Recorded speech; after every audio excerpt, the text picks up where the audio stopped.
They say the Emperor's light reveals all that hides in shadow, but I have seen things that burn even the light itself.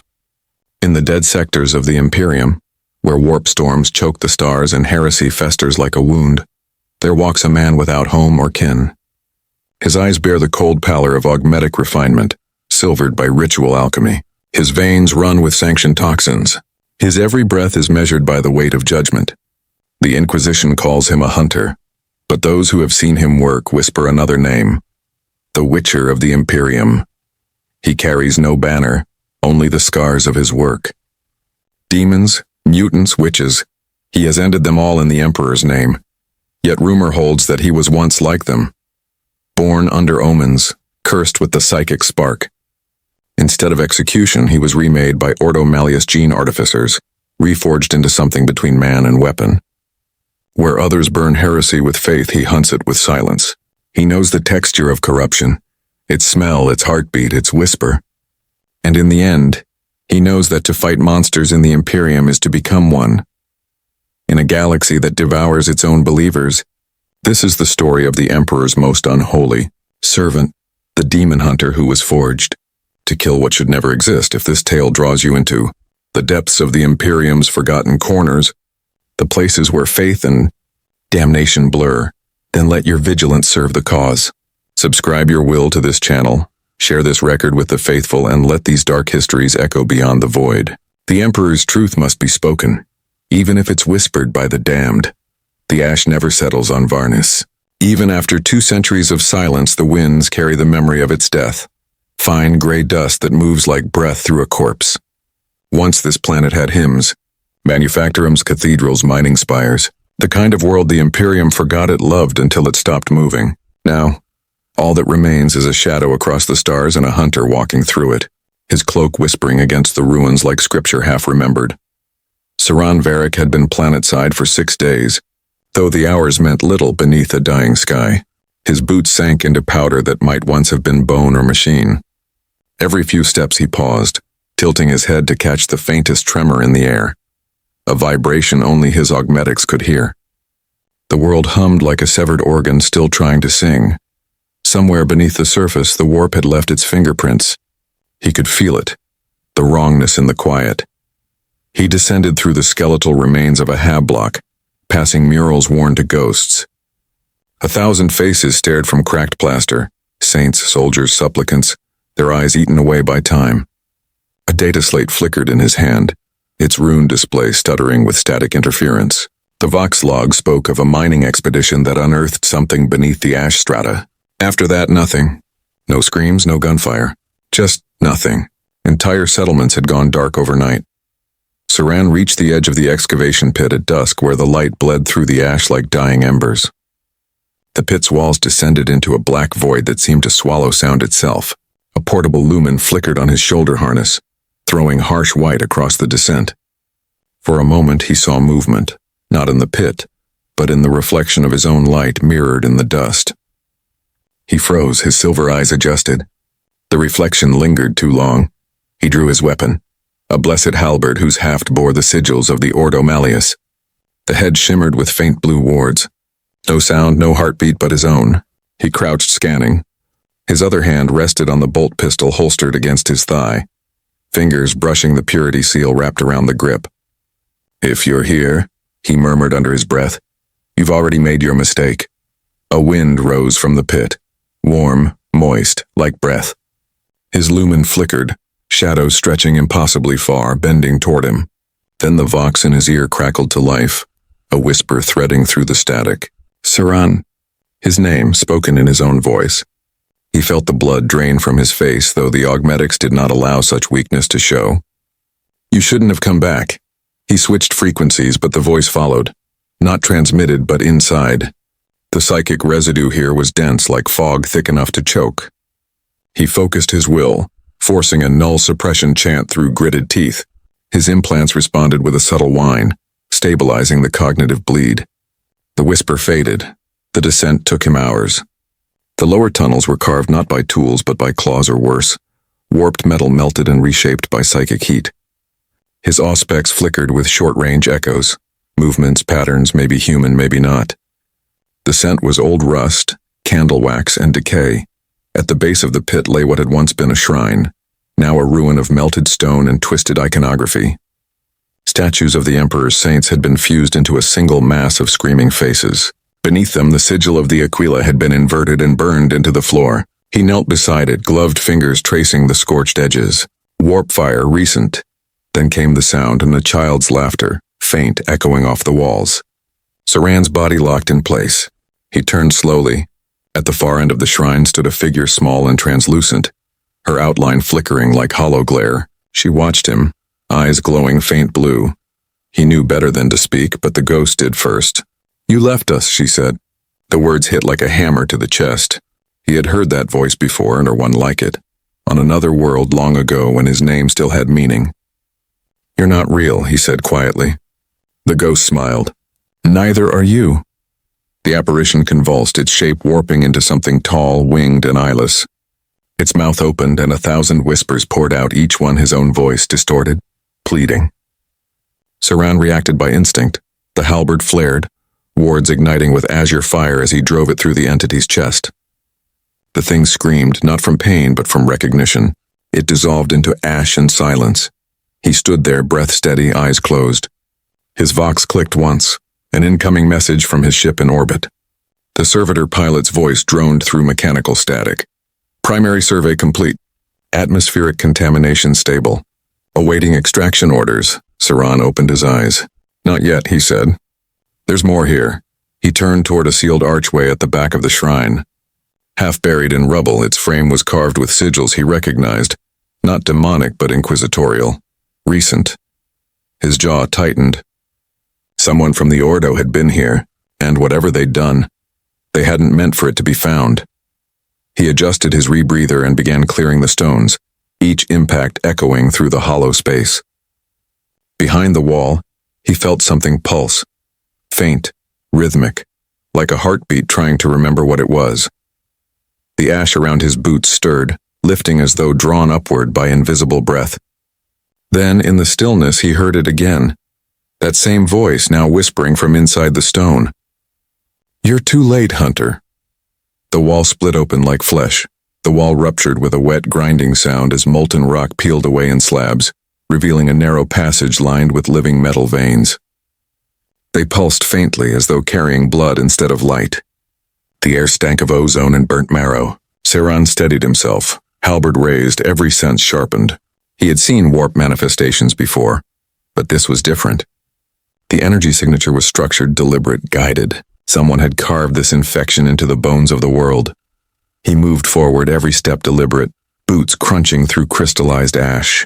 The corridor sloped downward into a chamber that pulsed like a heart. His lumen flickered. The walls shimmered with oil-slick reflections, shapes half seen in the surface, human, demonic, something between. His visor registered them as impossible. Heat without source, sound without echo. The closer he got, the clearer the whispers became. Not words, but memories. His own. He saw himself kneeling before an inquisitor. The woman's face burned away by time, her voice echoing through the chamber, as if it were the one speaking to him now. "You will be what others cannot. You will walk where the faith of man falters. You will be the knife in the Emperor's darkness." The image vanished, replaced by a low metallic groan. The chamber opened suddenly into a cavernous expanse, its floor a mirror of black glass. At its center floated a sphere of warped metal, suspended by chains that vanished into the ceiling. It rotated slowly, light bleeding through its seams like the pulse of a dying star. Saran felt the static crawl beneath his skin, his null warding implants whining under pressure. Whatever this thing was, it was older than the Imperium, and awake. He approached, scanning the surface. The structure bore the faint sigils of the Ordo Malleus, etched alongside inquisitorial identifiers, some belonging to units purged from record centuries ago. The design was unmistakable, a containment device. But the lock was broken, the seals corrupted, the runes inverted. Something inside had been freed. Saran reached out with his auspex. The readings spiked, psychic contamination levels far beyond tolerances. "Emperor preserve us," he muttered. The auspex cracked, smoke curling from its vents. The sphere responded, emitting a low harmonic hum that rattled his teeth. Then came the voices, thousands at once, layered and desperate. They poured from the sphere like a choir of the damned, pleading, promising, mocking. His name echoed in every tone, in every pitch. Siran, Siran, Siran. He tried to step back, but the chamber warped, gravity folding in on itself. The air rippled like water.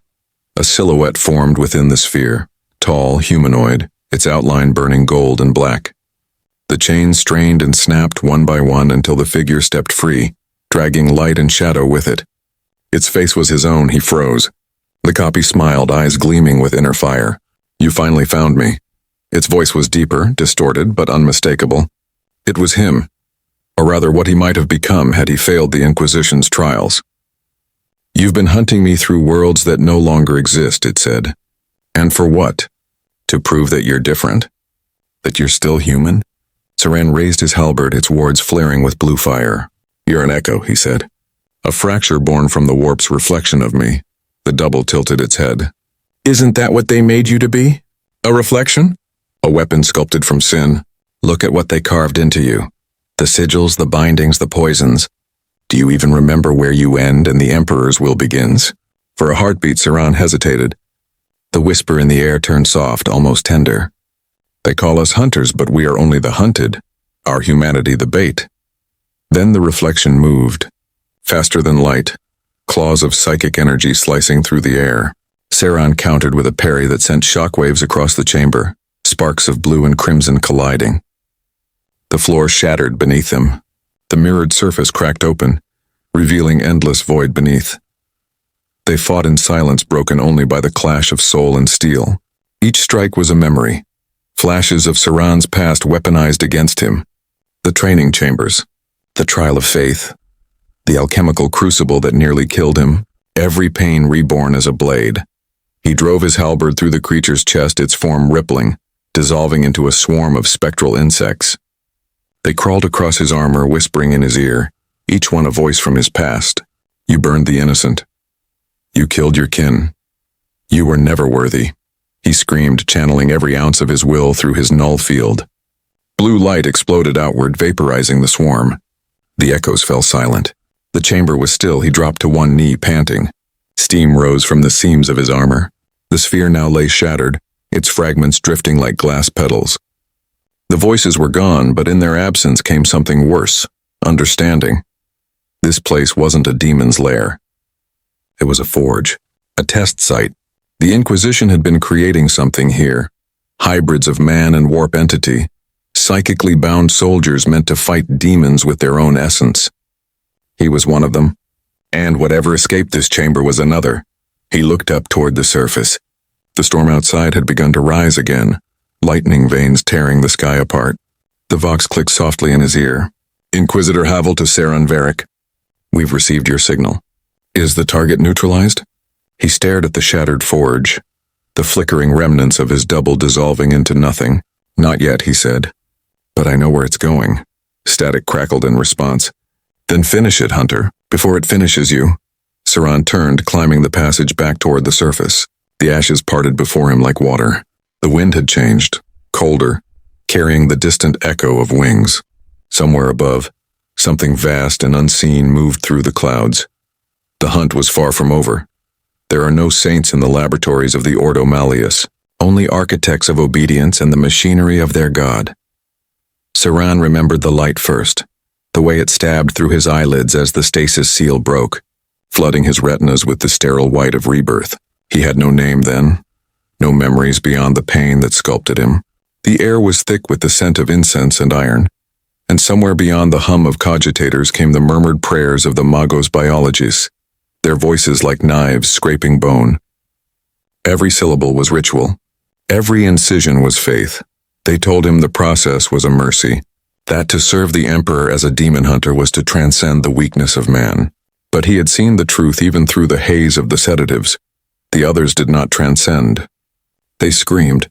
They burned. They begged for the release the Emperor never gave. Rows upon rows of subjects lined the slabs beside him, each one hooked to machines that whispered binary hymns. Those who failed to survive were reduced to slurry, their essence recycled into the sanctified fluids that sustained the rest. Nothing in the Imperium was ever wasted, not even flesh.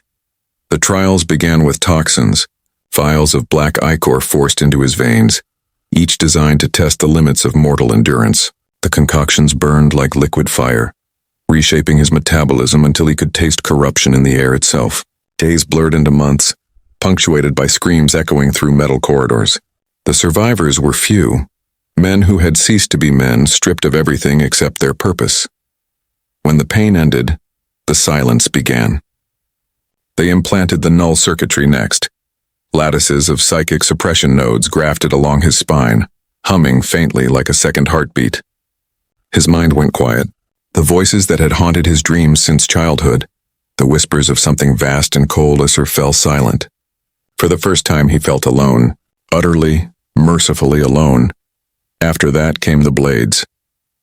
The instructors arrived, hooded interrogators and aging veterans of the Grey Knights, their armor scored with burn marks from demonic wars. They taught the arts of the hunt, the sacred geometry of warding circles, the invocations that could halt possession in its first breath. Saran learned to move like a shadow, to strike without thought, to feel the warp through vibration rather than sight. He learned the smell of sanctified promethium, the texture of ash after an exorcism, the hollow stillness that follows when a soul is torn free. But the greatest lesson was not in killing. It was in listening. The Inquisition taught that corruption speaks softly before it screams, that every demon whispers before it claws. And so Saran learned to listen, to the static in the vox, to the cracks in human voices, to the tremor of fear that hides in prayer. In time, his senses sharpened beyond the human spectrum. He could hear the pulse of heresy, the faint resonance of lies vibrating in air. The others feared him for it. Perhaps they were right to. He remembered the moment of naming, when the Inquisitor stood over him, her robes heavy with dust from forgotten wars. She looked at him not as a creation but as an instrument. "You have survived what should have unmade you," she said. "From this day forward you are Saran Varric, sworn to the Malleus, bound by flesh and faith alike. Where man's courage falters, you will endure. Where saints fail, you will not." He had wanted to believe her. He had wanted to think there was purpose behind his suffering. But as the years passed and mission after mission drew him deeper into the shadows, Saran began to understand the truth, that the Inquisition did not save him. They repurposed him. He was the byproduct of a machine that could not stop building monsters to fight other monsters. He recalled the faces of the other hunters, those who had stood beside him during purges. Some had burned away, consumed by the warp's reflection of their own fear. Others had simply vanished, their records erased, their memory forbidden. Those who remained alive long enough to doubt were quietly reassigned, or terminated. Saran survived because he learned not to ask. But in the quiet between missions, the silence pressed harder. The null circuits buzzed faintly under his skin, whispering the absence of the warp, and in that absence something waited. Not a voice, a hunger. The void within him had shape. He dreamed then of the same white chamber, empty now except for a single figure standing where he once lay. The figure's face was hidden, but its voice was his own. "You are the proof that faith can be manufactured," it said. "And one day, they will unmake you to build another." He woke from those dreams in cold sweat, though the augmentations made such reactions impossible. The mind, it seemed, refused obedience even when the flesh did not. It was then he began keeping the records, data slates encoded with fragments of truth he wasn't supposed to remember. Coordinates of testing worlds, lists of vanished operatives, names of inquisitors long thought dead. Each note a defiance written in code, each entry a whisper against the silence. The last entry he wrote before Varnus contained only a single phrase: "Find the mirror." Saran didn't know what he meant when he wrote it, but deep down he felt it was calling him still, that the mirror was not a thing but a revelation, and that whatever waited within it would show him why he existed at all. The next assignment came not by command, but by summons. The Inquisition's seal burned across his data slate, subject Saran Varric reassigned. Priority Obscurus. Objective: investigate residual warp anomalies on abandoned world Varnus. He accepted the mission without hesitation. He thought it was just another purge, another wound to cauterize. He did not yet understand that Varnus was not the beginning of his hunt. It was the end, the last chapter of a story that began the moment they remade him. The shuttle that carried Saran away from Terra had been silent, save for the thrum of its engines and the whispered litany of its servitor pilot. He sat in the dark, armor half-sealed, helm on his lap, watching the cold reflection of himself in the glass. Beneath the steel mask of the Inquisition's sigil, he looked like something made for war but never meant to live beyond it. His scars glimmered faintly beneath the augmetic sutures. In their shallow grooves, faint circuitry pulsed, the living signature of his transformation. As the warp drives ignited, the void around the vessel began to ripple like oil. The world dissolved into the iridescent shimmer of unreality. To most, the transition would bring nausea or madness. To Saran, it was memory. He had learned long ago that the warp wasn't chaos. It was reflection. Every journey through it reminded him of the laboratory, the same voices murmuring in his mind, the same sensation of being dissected by unseen hands. The Ordo Malleus had stripped away his fear, but not his memory of it. That they had left intact, because fear sharpened faith. He watched the storm outside as shadows swam like great beasts through the void. Once, one of the senior magi had told him that every hunter carries within them a trace of what they hunt. That the Inquisition's alchemy was not to purify men but to balance them, to feed them poison until they could drink damnation without drowning. In that sense, he was a perfect success. The servitor's monotone cut through the static. Translation to real space in T-100 seconds. Saran's grip tightened on the halberd resting beside him. The weapon was more than steel. It was the sum of his purpose, its wards engraved in his blood during the final phase of his making. He could still recall the ritual, the chamber bathed in amniotic gel, the glyphs burning along his nerves as priests chanted the canticle of restraint. His voice had joined theirs, not out of belief, but because resistance meant death. He remembered the face of the man who had overseen the process, Magos Elbrath, half machine, half flesh, his lenses burning like twin suns. Every miracle, Elbrath had said, requires a sacrifice that does not understand itself. The words had stayed with Saran, echoing through decades of hunts and exorcisms. Each time he burned a heretic or silenced a demon's cry, he wondered which of them Elbrath had meant. The thing he killed, or the thing he had become. The shuttle dropped through atmosphere like a falling blade, heat sheathing its hull in fire. Varnus rose to meet him, a sphere of dust and shadow veined with lightning storms. The planet's silence was wrong, too complete. Even the machine spirits in the shuttle groaned as though reluctant to touch ground. When he disembarked, the air hit him like cold iron. It smelled of old incense and rot. The sky was red with static bleed. He began his investigation with ritual precision, logging every psychic fluctuation, every trace of unnatural resonance. But as the hours passed, he found something he did not expect. Faint traces of inquisitorial presence. Campsites, tools, burned-out Vox relays marked with the Malleus sigil. Someone had come before him recently and left in haste. One of the data shrines was still functional, half buried in ash. Inside he found sealed files, their encryption patterns familiar. His own encryption. The same codes he'd written in secret years ago. That was impossible. He accessed them anyway. The message contained only one phrase. The mirror is awake. He froze. That same phrase had haunted his dreams for years. It had been the last thing he wrote before the Inquisition reassigned him. For it to appear here, on a world long abandoned, meant only one thing. Someone else knew. Someone who had seen what he had seen.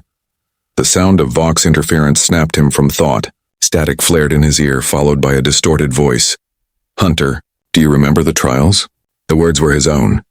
His mouth moved, but the voice came from somewhere else, overlapping his own speech by fractions of a second. He activated his null field, energy arcing faintly through his armor. The voice distorted into a scream, then silence. When it ended, the ashes around him began to stir, coiling upward like smoke into faint humanoid shapes. Faces formed, faces of the others who hadn't survived the experiments. Their mouths opened, releasing soundless cries. He swung his halberd in a wide arc, cutting through the illusions. Each impact scattered the forms into dust. Yet even as they dissolved, he felt their presence burning at the edge of his mind, fragments of his past reawakening in the warps. Reflection. He realized then that the forge beneath Varnus, The one where he had confronted his reflection was not a singular experiment. It was a continuation. The Inquisition had built many mirrors, scattered across the stars, each designed to replicate the ritual that had birthed him. Each world was a seed, and now something had begun to awaken them. He looked down at his hands, still trembling from the null field surge. The veins beneath the skin pulsed faintly with light. He had always thought the implants suppressed the warp. But what if they didn't? What if they contained it? The thought came unbidden. Dangerous, heretical, but true. Above, the storm split open, lightning revealing the broken outline of a fortress monastery hidden among the mountains. Ancient, but still alive with energy. Its spires burned faintly in the red sky like the ribs of some long-dead god. He knew that place. It had been where his transformation began. The forge of Saran Varik. He stared up at it, ash swirling around his boots, the wind whispering a name that wasn't his anymore. Whatever waited inside that fortress wasn't the past. It was the design, the purpose of all the alchemy and faith that had made him what he was. And if he wanted to know the truth, he would have to return to the place where he had first died. The fortress lay like a wound carved into the mountainside, its towers bent, its walls swallowed by centuries of storms. Saran approached through a valley of bones, the remnants of forgotten pilgrims who had once sought sanctuary in this place. Now the air was still but not dead. The quiet was too deliberate, like a held breath, the kind of silence that only happens when something is listening back. As he ascended the broken steps, his auspex flickered with brief static ghosts, movement where there should be none. He muted the device and trusted his instincts instead. He could feel it again, the pulse of the warp threading faintly through the stone, beating in rhythm with his own heart. The fortress had changed since his last visit. The sigils that once glowed with holy wards now bled faint crimson light, their shapes distorted into patterns he could not fully recognize. The gates hung open. Inside, the great hall was a cathedral of dust and ruin. Statues of saints lay decapitated, their halos darkened by soot. Candles long extinguished still dripped wax as if the heat had never left. Across the far wall, a massive mural remained intact. It depicted the forging of mankind's defenders, men reborn in light.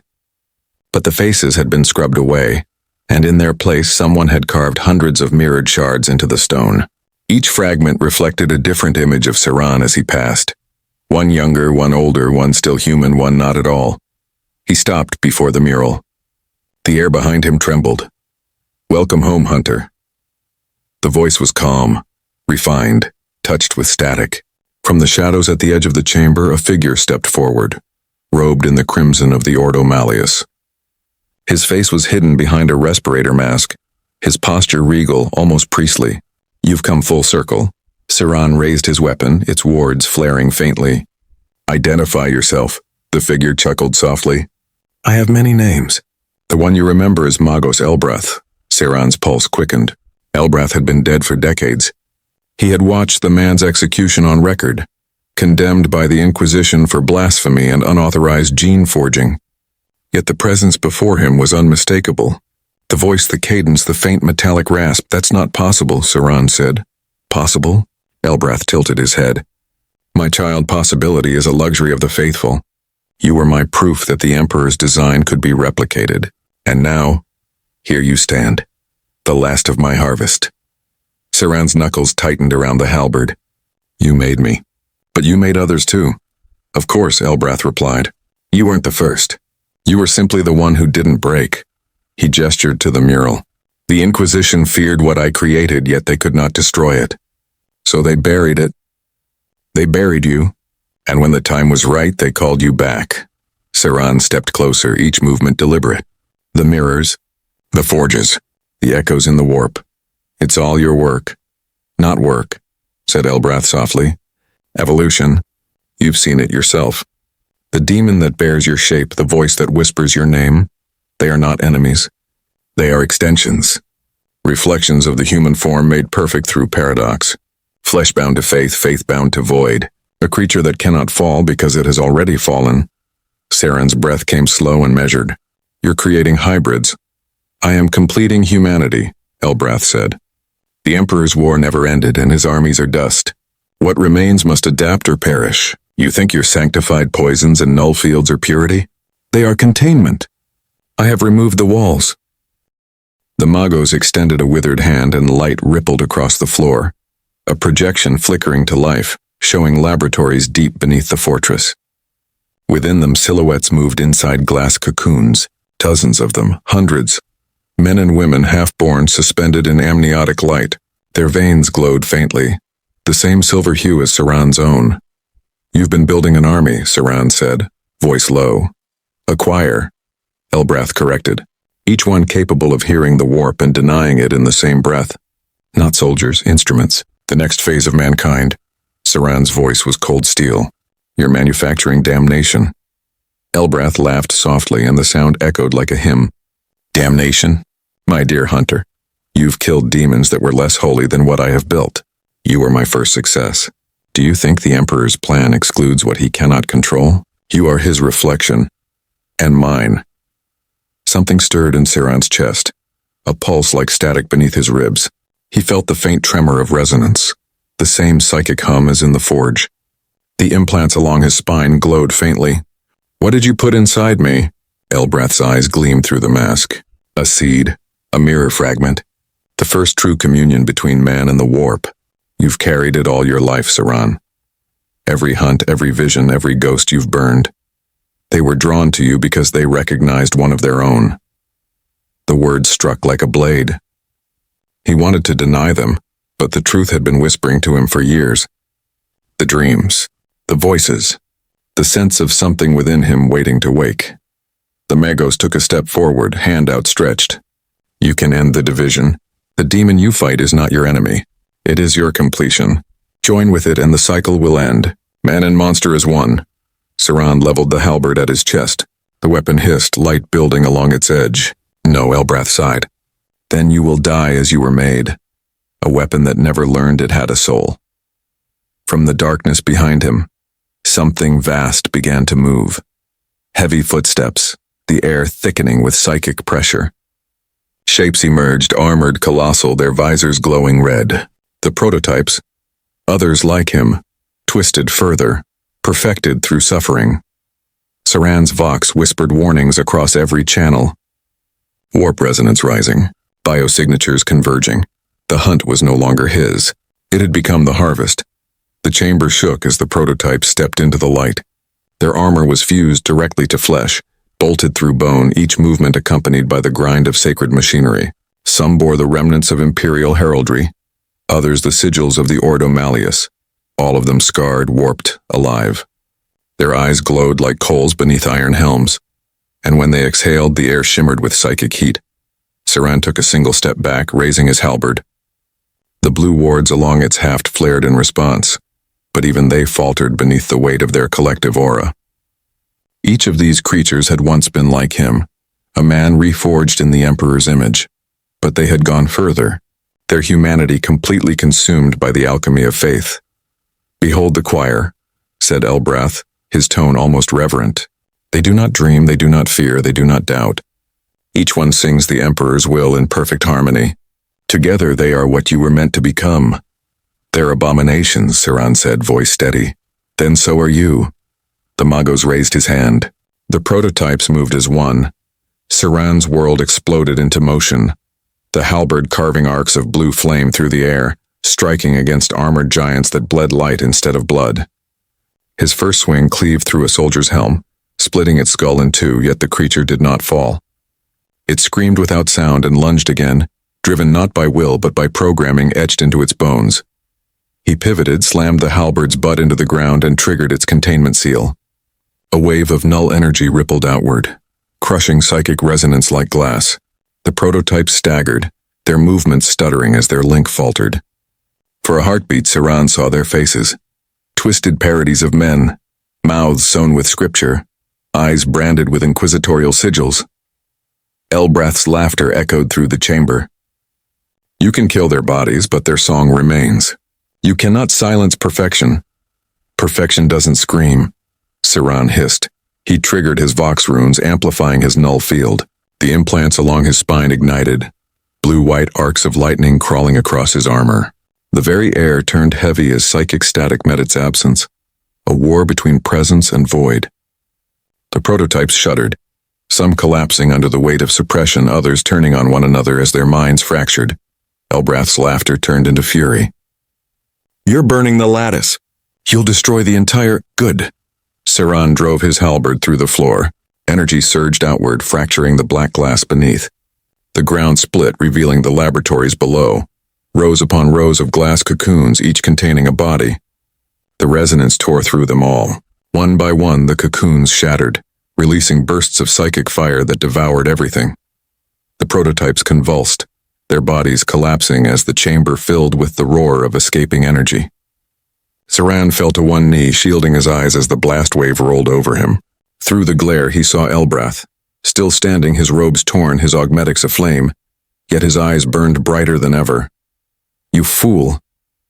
the Mago screamed. "Do you think death frees you? The mirror is inside you." Saran rose, staggering toward him.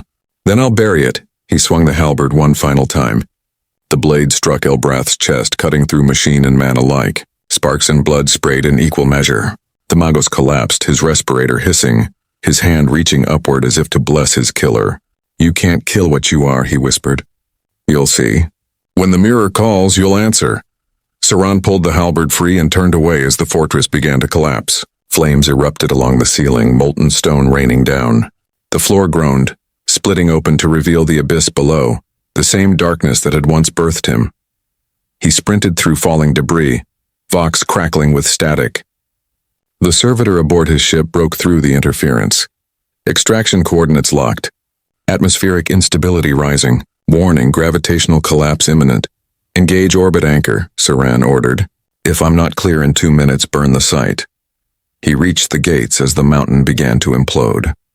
The sky outside had turned crimson, the clouds swirling into a vortex. Energy tore upward, dragging fire and debris into the heavens. He activated his jump beacon and felt the tug of the grav hook pull him skyward. The fortress crumbled beneath him, vanishing into the storm. When he reached orbit, the world below was already dying. Varnus was cracking apart, veins of molten light spreading like infection. He stood at the viewport, helmet under his arm, watching as the planet's crust peeled away in silence. There was no triumph in him, only the echo of Elbrath's words. "The mirror is inside you." He looked down at his hands. The light beneath his veins was brighter now, pulsing in rhythm with the dying world. It didn't hurt, not yet. But it was growing. He reached for the Vox. "To the Inquisitorial Conclave. This is Saran Varric. Varnus has been purged. Recommend full quarantine of Obscurus subsector until confirmation of residual anomalies." A pause. Then a voice answered, one he didn't recognize. Calm, smooth. "Acknowledged, Hunter Varric. Your service honors the Emperor. Stand by for reassignment," he frowned. "Reassignment?" "Indeed," said the voice. "The Emperor has another mirror waiting." The Vox went dead. Saran stared into the darkness beyond the viewport. Somewhere in the distance, something vast moved through the warp, a shape like a reflection of his own outline, watching him through the void. And for the first time in his life, Saran felt truly hunted. The ship drifted through the void, silent but for the low hum of the engines and the heartbeat of something alive in its walls. Saran sat motionless in the command chamber, the light from the dying world of Varnus flickering across his armor. The reflection in the viewport stared back, his face ghosted by the glass, eyes faintly luminescent, veins pulsing beneath pale skin like silver threads. He looked less human now than ever before. He hadn't slept since the destruction. The Inquisition's voice had gone quiet after that final transmission, and the silence was worse than command. Silence was where the truth lived. He could feel it growing inside him. The resonance Elbrath had spoken of, subtle but constant, as if something were breathing through his veins. When he closed his eyes, he saw the forge again. The chambers, the cocoons, the mirror-like fluid that had clung to the bodies. Every reflection was his own. In the absence of orders, he began to record. It was habit, a ritual to keep his mind anchored. Field report, Saran Varric. Classification, Ordo Malleus Operative. Anomalous psychic activity continues post-Varnus detonation. Contamination suspected, he paused, breathing shallowly. I am experiencing visions. Fragmented memory echoes. Voices resembling my own. Containment measures engaged. Status, uncertain. He terminated the recording, fingers trembling as he shut down the Vox. The air around him shimmered faintly. Static. Then a whisper. His name, he froze. The sound wasn't from the comms. It was from behind the glass. He turned. For a moment, the viewport showed only stars. Then the reflection blinked. Not his own, but something wearing his face, smiling with calm, predatory ease. The reflection's lips moved, forming words he couldn't hear. The light dimmed. Then, without warning, the reflection pressed its hand to the glass, and from the other side, Seran felt pressure. He stumbled back. The glass rippled like water. His reflection's voice came through, soft and clear. "It's not over. You can't destroy what you are." Seran reached for his halberd, activating its wards. The runes flickered, faltered, then died. The silence in the chamber became unbearable. He backed toward the doorway, hand on his pistol. "Show yourself." "I already have." The reflection stepped out of the glass. Not a projection, not a ghost, but solid, breathing, its armor darker, its eyes burning faint gold instead of blue. It moved like him, stood like him, even spoke with the same cold restraint. "You think you killed Elbrath's legacy," it said. "But he didn't create the mirror to hold me. He created you to open it." Seran aimed, fired. The bolt round hit center mass, and passed through, bursting against the wall in a shower of sparks. The reflection didn't flinch. Instead, it raised its hand, and Seran felt his body lock. Not through psychic force, through resonance. Every implant, every null node in his spine began to vibrate in sympathy with the thing's presence. "Stop fighting," it said. "You're tearing yourself apart." Seran gritted his teeth. "Then I'll die human." The double tilted its head. "You already didn't." Pain lanced through him, heat and cold at once, as if the air itself had turned to liquid fire. His armor's joints locked. His augmetics pulsed with unstable light. The null circuitry that once suppressed the warp was now reacting violently to it. The resonance had reached critical. Elbrath had called it a seed. The mirror inside him was blooming. He staggered forward, slamming his gauntlet into the emergency purge rune. The chamber filled with bursts of ozone as containment fields activated. The reflection flickered, splitting into fragments, a dozen versions of him circling like shadows. "Do you think this cage will hold what you carry?" one of them asked. "I can try," Seran hissed. He tore the purity seal from his belt and pressed it against the nearest control panel. "Manual override. Burn the core." The ship's engines screamed. Warning runes flared crimson across the bulkheads. The warp drives began to overload. The reflections watched, smiling. "You're going to kill yourself, Seran. And for what? A god who never speaks? An Imperium that used you like a scalpel until you broke?" He ignored them. His mind was focused on a single thought. If the mirror was born of his existence, then only his death could destroy it. That was enough. He keyed in the last rune. Ave Imperator. Then the light exploded. For a few seconds there was only fire. The warp and the real collided in a storm of colorless heat. The reflection screamed, or maybe he did. It was impossible to tell. The ship shattered, the fragments of its hull drawn into the rift, like ash into flame. And in the center of it all, Seran's consciousness began to drift apart. He saw the galaxy unfold around him, a vision too vast for mortal eyes.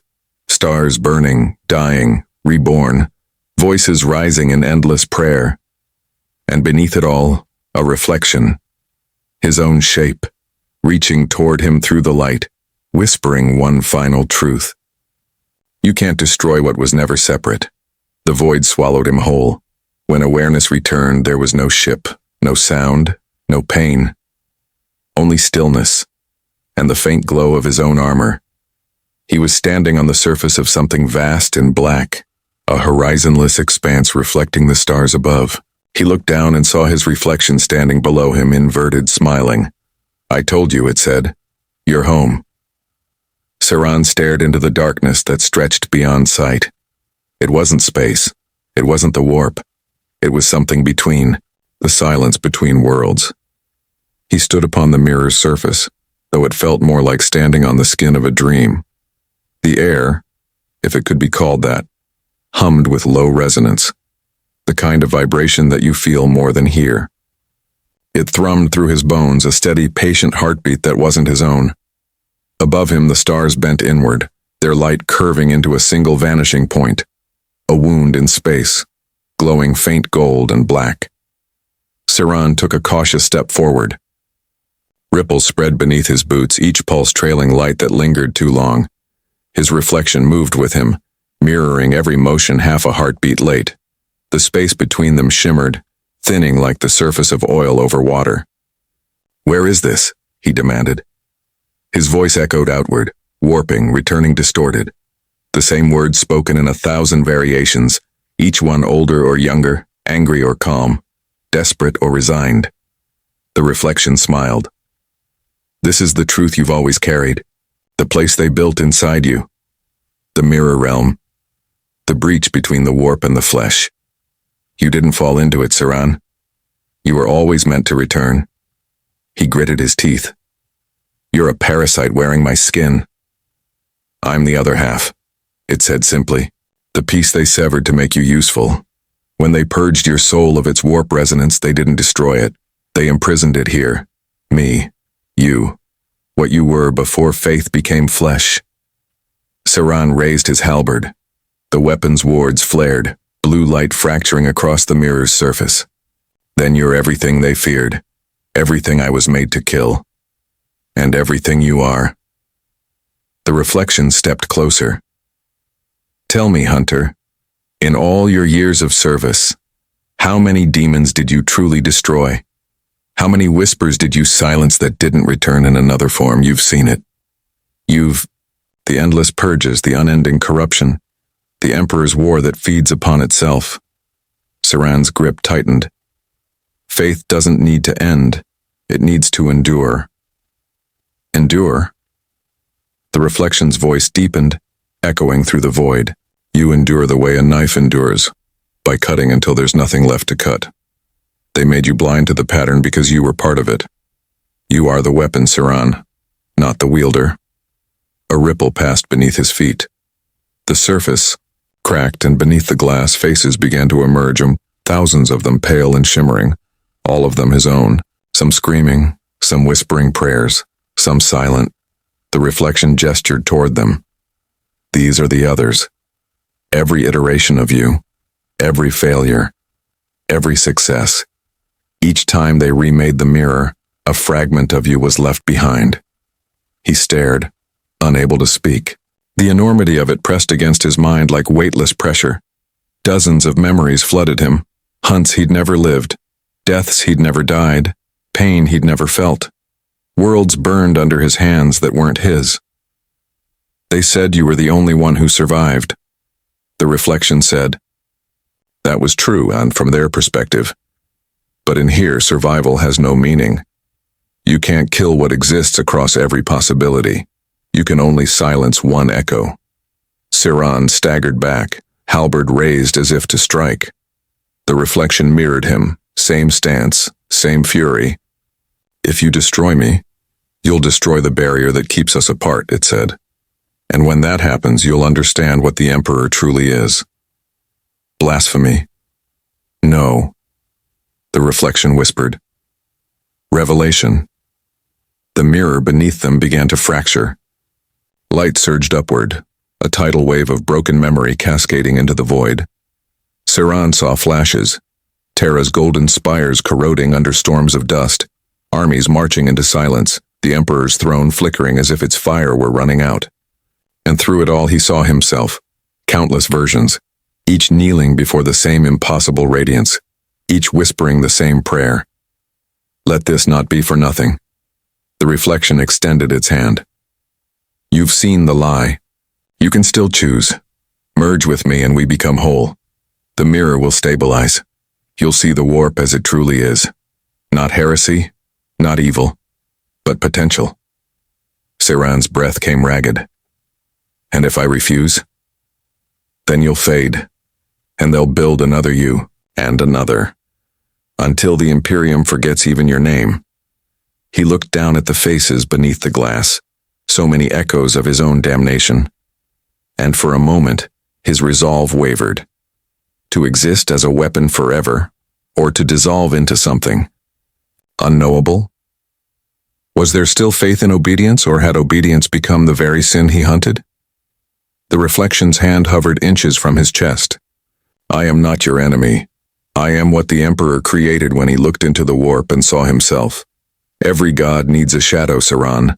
Every light, a reflection. Saran met its eyes, and for the first time saw no malice there, only inevitability. He lowered his weapon, just slightly.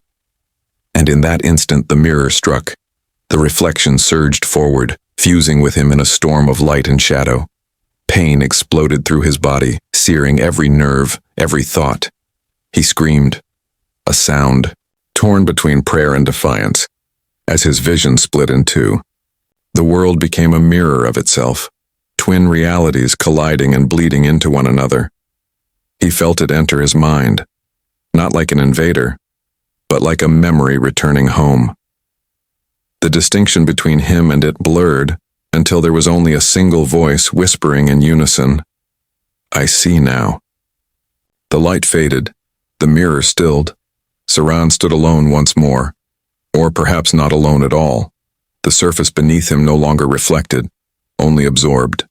His armor glowed faint gold and blue, warp light and sanctified warding fused together. He could feel the warp breathing with him, not as a storm outside, but as blood in his veins. He looked upward. The wound in the sky had closed. The stars no longer curved inward. They pulsed outward, alive. The silence was gone. In its place came a voice, his own and not his own, whispering, you were never meant to serve. You were meant to see. He turned, sensing motion in the distance, while the faint outline of a figure stepping toward him across the mirrored horizon. Human, cloaked in white. The air shimmered around it, soft and golden. The Emperor? A dream, a reflection? Saran reached for his weapon when found that it was gone. Only his hand remained, glowing faintly, alive with power he did not understand. The figure spoke, quiet, immense. Do you still believe in salvation? Saran stared back. I believe in duty. The figure smiled. Then you understand nothing yet. The mirror began to crumble. The mirror broke like glass beneath Saran's boots, the cracks widening into chasms that spilled blinding light. The world, if it could still be called that, was coming apart. Shards of reflected stars fell upward, dissolving into fire as gravity itself bent inward.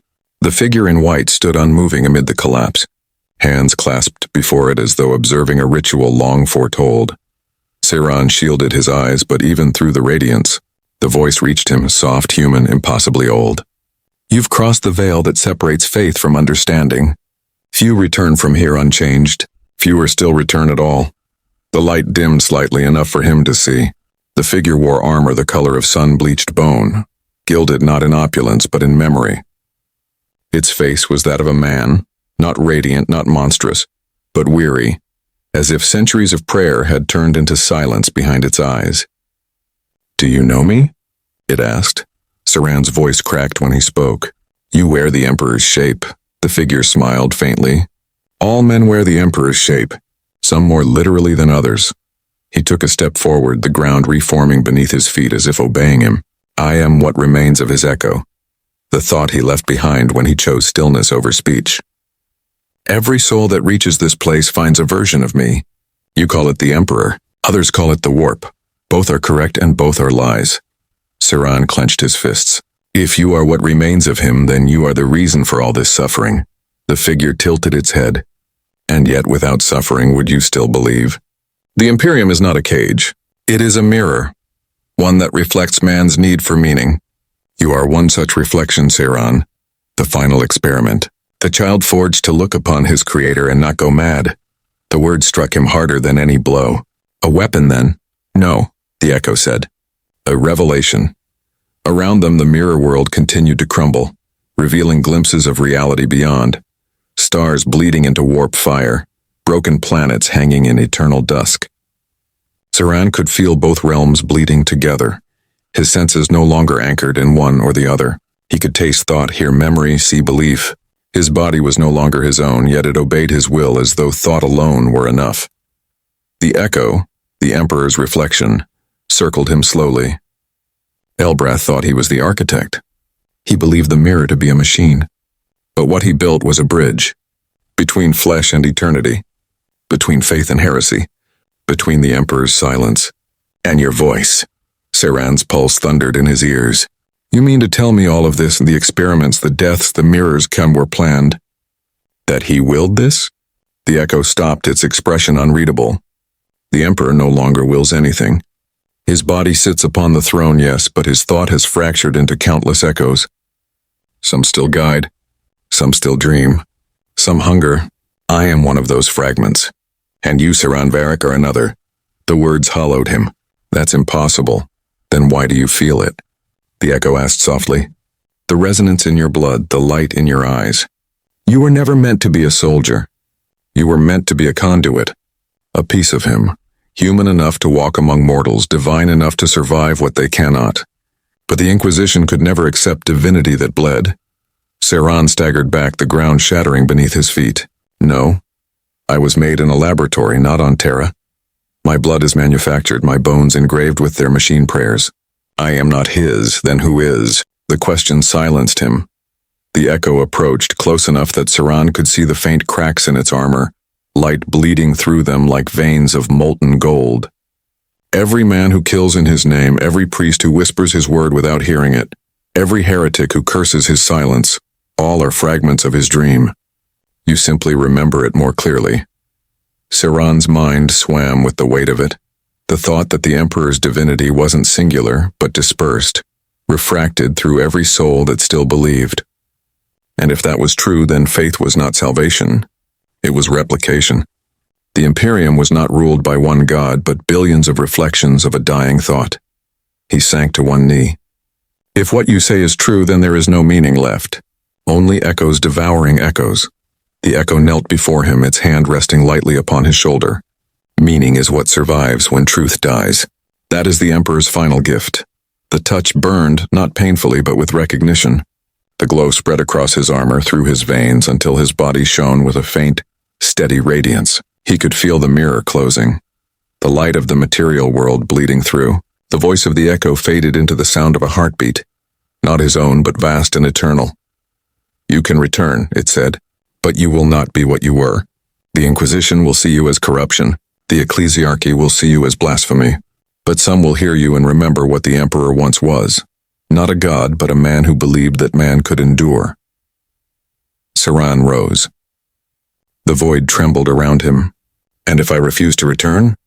The echo smiled faintly. Then you will remain here. Another forgotten son of the Imperium. Another whisper in the Emperor's dreaming mind. He hesitated. For a moment the silence was complete. Then he spoke, quietly but without doubt. I was born from their heresy. I will die for his truth. The light engulfed him. The mirror shattered one final time. When the world reformed, Saran stood once more upon solid ground. A derelict monastery orbiting a dying sun. The air smelled of incense and ash. His armor flickered with residual glow, runes burning faintly like embers. In the distance, through the fractured stained glass, he could see a fleet gathering, inquisitorial sigils bright and merciless. They had come for him. The void outside the shattered cathedral pulsed with the glow of approaching warships. Great hulls shaped like Gothic tombs slid into orbit, their cannons turning toward the ruined monastery. Their vox hymns echoed through the vacuum, fragments of the Emperor's creed twisted into weaponry. Saran stood alone in the nave, framed by columns of ash and fractured stained glass, the light of the dying sun bleeding crimson across the floor. He watched the fleet through the cracked window, calm. His reflection shimmered faintly on the glass, but it was no longer separate from him. The eyes that met his own were steady, ancient, alive. The whispers that had once haunted him were silent now, not gone, integrated. The warp hummed beneath his skin like a memory of divinity. His vox crackled, bringing with it the clipped voice of an inquisitor. Saran Varric, you are charged with heresy, contamination, and consorting with unsanctioned warp entities. By order of the Ordo Malleus, surrender yourself for purification. He smiled faintly. You still think purification means fire? Then you refuse? Saran looked down at his hands, the faint light beneath his skin pulsing in rhythm with the distant engines. I refuse to be remade again. Steady static filled the channel. Then the voice returned, colder now. The Emperor's mercy is endless, but your existence endangers it. He shut off the vox. Mercy. He had spent his entire life in its shadow, learning that in the Imperium, mercy was the word they used when they meant erasure. Outside, the first lance strike hit. The ground shuddered, glass raining from the ceiling. The beams tore through the upper spires, vaporizing what was left of the monastery's towers. Firelight swept across the walls, illuminating the frescoes of long-dead saints. Their eyes, painted centuries ago, seemed to weep molten gold. Saran descended toward the central altar, where a single throne of black stone waited. Upon it sat the corpse of an ancient prelate, still wrapped in tattered robes, his skeletal hands clutching a gilded aquila. Saran bowed his head. "Forgive me, Father," he whispered, "for what I must become." He placed his palm against the cold stone. Beneath the altar he felt the hum of dormant machinery, a reactor core left sleeping since the monastery's fall. He reached into the machine spirit with his mind, feeling its old prayers like a heartbeat struggling to start again. "Wake," he commanded softly. The floor rumbled. Ancient lights flickered to life, casting long shadows across the chamber. Energy coursed through the runic veins of the floor, tracing the shape of the aquila in living fire. The air grew thick with the scent of ozone and sanctified oil. He activated his vox one final time. "To the fleet above, then this world is already condemned. You have come to bury a corpse that has not yet realized it is dead." There was no reply, only the distant thunder of weapons fire. The Inquisition did not debate. It simply cleansed. Saran removed his helm and set it gently upon the steps. His face, pale beneath the glow, was calm. He whispered to himself, "The Emperor protects, but who protects the Emperor's mistakes?" Then he reached into the altar's core. Power surged through him, raw, ancient, uncontrolled. The warp flared not as corruption, but as revelation. The barrier between realities thinned, and for a moment the entire monastery became a lighthouse of impossible light. The warships above faltered, their sensors overwhelmed, their machine spirits screaming in confusion. Through that storm, Saran saw everything. He saw Terra, golden and decaying. He saw the Astronomican flicker, the Emperor's light trembling beneath the weight of 10,000 prayers. He saw the black ships drifting through the void, carrying psychers to their deaths. And he saw for the briefest heartbeat a presence within the golden throne turn its gaze toward him. It was not wrath. It was not grace. It was recognition. The Emperor had not forgotten him after all. The energy coursed outward, expanding like the pulse of a dying star. Saran's body burned, every nerve alive with divine and demonic fire intertwined. His armor split, molten gold light spilling through the cracks. He could feel himself dissolving, becoming both less and more than man. The voice that rose within him was not his own, and yet it was all that he was. "I am the silence between prayers," he whispered. The flaw in the mirror that still reflects. The monastery disintegrated into light. The Inquisition's fleet recoiled as the explosion swallowed the orbiting world. And when the brilliance faded, there was nothing left, no ruin, no signal. Only a sphere of calm amidst the void, pulsing faintly like a heartbeat. Weeks later, an Imperial survey ship found the remains of the system. The crew reported no life, no debris, only a single relic drifting near the dying sun. A shattered halberd, its haft scorched black, its blade still glowing with faint alternating hues of blue and gold. The captain ordered it sealed and sent to Terra for study. The Mechanicus called it anomalous, unclassifiable. The Ecclesiarchy declared it heretical. The Inquisition burned the record.